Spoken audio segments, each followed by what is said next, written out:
자구행위라 함은 자신의 권리를 침해받았을 때 공권력의 개입을 기다리지 않고 스스로 해결하려고 하는 행위를 말합니다. 형법에서는 법률에서 정한 절차에 따라서는 청구권을 보전할 수 없는 경우에 그 청구권의 실행이 불가능하거나 현저히 곤란해지는 상황을 피하기 위하여 한 행위는 상당한 이유가 있는 때에는 벌하지 않는다라고 규정하고 있습니다. 다만 자력구제의 금지라는 것이 있습니다. 즉 일반 사인은 국가의 공권력을 통해 적법한 절차에 따라서만 자신의 권리를 확보할 수 있는 것입니다. 예를 들어 내가 내 집을 전세 주었는데 만기가 되어도 임차인이 나가지 않더라도 소송을 제기하고 판결을 받은 후에 공권력을 통해 집행을 해야 하는 것이지 그 사람을 힘으로 강제로 끄집어낼 수는 없는 것입니다. 같은 이유로 돈을 빌려줬는데 안 갚는다고 해서 그 사람이 집에 쳐들어가서 돈을 꺼내올 수가 없는 것이고요. 전의 쇼츠에 설명드렸듯이 자구행위는 원래 인정되는 것이 아닙니다.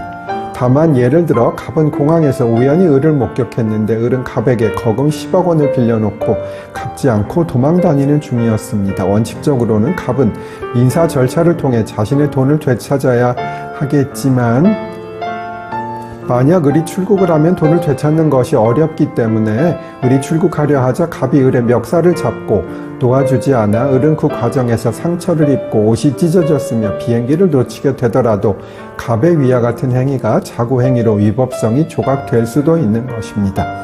그런데 자력구제 금지의 원칙 때문에 자구행위는 아주 예외적으로 인정되는 것이고 판례도 자구행위를 인정하지 않는 경우가 대부분입니다.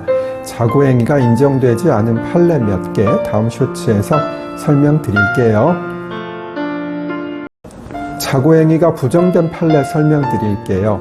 절의 출입구로 약 10년간 사용한 땅이 있었는데 새로운 토지 주인이 나타나 공사를 한다는 명목으로 그 땅에 구멍을 파놓았어요. 이에 출입을 할 수 없었던 절의 주지 및 신도들이 불법 침입하여 그 땅을 메워버렸는데 이는 자구행위로 인정되지 않았습니다. 두 번째 판례로 피고인이 피해자에게 석고를 납품한 대금을 받지 못하고 있던 중 피해자가 화랑을 폐쇄하고 도주하자 피고인이 야간에 폐쇄된 화랑의 베니어 판 문을 미리 준비한 드라이버로 뜯어내고 피해자의 물건을 몰래 가지고 온 것은 자구행위가 아니라고 판시했습니다. 세 번째로 다수의 채권자들이 가구점 주인인 채무자에게 채무 변제를 요구하자 한 채권자가 자신의 채권을 보전받기 어렵다고 생각하여 가구점에 몰래 침입하여 가구를 가져가는 행위 또한 자구행위가 될 수 없다고 판시하였습니다. 형법 제24조는 처분할 수 있는 자의 승낙에 의하여 그 법익을 훼손한 행위는 법률에 특별한 규정이 없는 한 벌하지 아니한다고 규정하고 있습니다. 예를 들자면 두 사람이 종합 격투기 경기를 가지다가 경기 도중 규칙에 위반되지 않는 행동을 했으나 상대방이 뼈가 부러지는 부상을 입었다면 원래는 이는 상해에 해당하지만 격투기 경기에 자발적으로 참가했다는 사실 자체가 상대방이 자신을 공격하거나 그로 인해 자신이 상해를 입을 수 있다는 사실에 대한 승낙이라고 볼 수 있기 때문에 위법성이 조각되는 것이지요.